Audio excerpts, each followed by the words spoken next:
नमस्कार दोस्तों, आज मैं आपके साथ शेयर करने वाला हूँ काली चींटी और सुख का खजाना नामक एक कहानी, जिसमें आपको ये दिखाया गया है कि मेहनत का फल हमेशा मीठा होता है और संगठन का महत्व भी सिखाया गया है। तो चलिए कहानी को अब शुरू करते हैं। बहुत समय पहले एक सुंदर लेकिन निर्धन गांव था जिसे चंपावती कहा जाता था। इस गांव में हर घर मेहनत करने वालों से भरा था, परंतु दुर्भाग्यवश उनकी मेहनत का फल उतना नहीं मिलता था। गांव के बाहर एक बड़ी नदी बहती थी जो गांव वालों के जीवन का प्रमुख स्रोत थी। इस गांव में रघु नाम का एक किसान रहता था। वह अपने परिवार, पत्नी लता, बेटा मोहन और बेटी गीता के साथ एक छोटी झोपड़ी में रहता था। रघु बेहद मेहनती था, लेकिन उसकी किस्मत हमेशा साथ नहीं देती थी। उसके खेतों की फसलें या तो खराब हो जाती थीं या बाजार में सही कीमत नहीं मिलती थी। धीरे धीरे उसके परिवार पर कर्ज का बोझ बढ़ने लगा। एक बार गांव में भयंकर सूखा पड़ा। पानी की कमी के कारण फसलें सूख गईं। गांव वालों ने अपनी छोटी छोटी बचत से गुजारा किया, लेकिन रघु जैसे गरीब किसानों के लिए ये समय बेहद कठिन था। रघु अपने परिवार को देखकर चिंता में डूबा रहता। वह दिन रात भगवान से प्रार्थना करता कि उसकी स्थिति सुधर जाए। एक रात रघु ने अपनी पत्नी से कहा, लता, मुझे लगता है कि भगवान ने मुझे देखना छोड़ दिया है। इतनी मेहनत करता हूं, लेकिन फिर भी हमारे घर में हमेशा कष्ट रहता है। लता ने उसे सांत्वना देते हुए कहा, हिम्मत मत हारो रघु, शायद भगवान ने हमारे लिए कुछ बड़ा सोचा हो।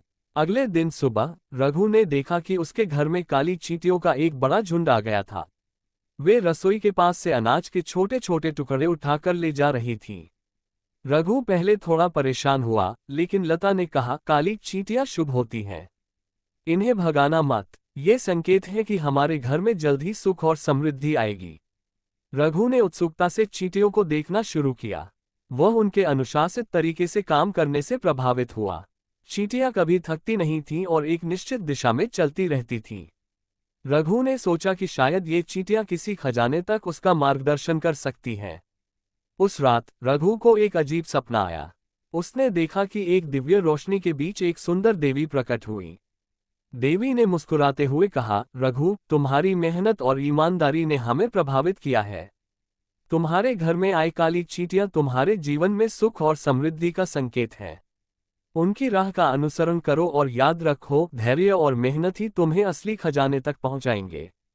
अगले दिन रघु ने चींटियों की दिशा का ध्यानपूर्वक अनुसरण करना शुरू किया।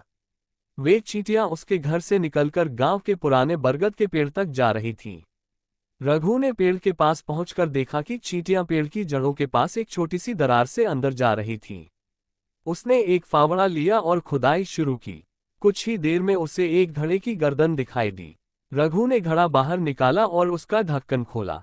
उसकी आंखें चमक उठी। घड़े में सोने के सिक्के, गहने और मूल्यवान वस्तुएं भरी हुई थीं। रघु को पहले विश्वास नहीं हुआ। उसने सोचा, क्या मैं इस धन को अपने लिए रख सकता हूँ या इसे गांव के भले के लिए इस्तेमाल करना चाहिए। उसने देवी की बात याद की कि मेहनत और ईमानदारी से ही असली सुख मिलता है। रघु ने गांव के मुखिया और सभी ग्रामीणों को बुलाकर इस खजाने की जानकारी दी। उसने प्रस्ताव रखा कि इस धन का उपयोग गांव की भलाई के लिए किया जाए। ग्रामीणों ने उसकी ईमानदारी की सराहना की और तय किया कि इस धन का एक हिस्सा गांव के विकास में और बाकी हिस्सा रघु के कर्ज चुकाने और उसकी मदद के लिए इस्तेमाल होगा। खजाने का उपयोग करके गांव में एक नया कुआं खोदा गया, जिससे पानी की समस्या हमेशा के लिए खत्म हो गई। गांव में स्कूल, मंदिर और सड़कें भी बनवाई गईं। रघु के खेतों में अब फसलें लहलहाने लगीं और उसका परिवार खुशी खुशी रहने लगा। इस घटना ने रघु को और गांव वालों को ये सिखाया कि मेहनत और ईमानदारी का फल हमेशा मिलता है। काली चींटियों ने न केवल रघु के जीवन में समृद्धि लाई, बल्कि गांव के हर व्यक्ति को प्रेरणा दी कि अनुशासन और धैर्य से बड़ी समस्या का समाधान संभव है।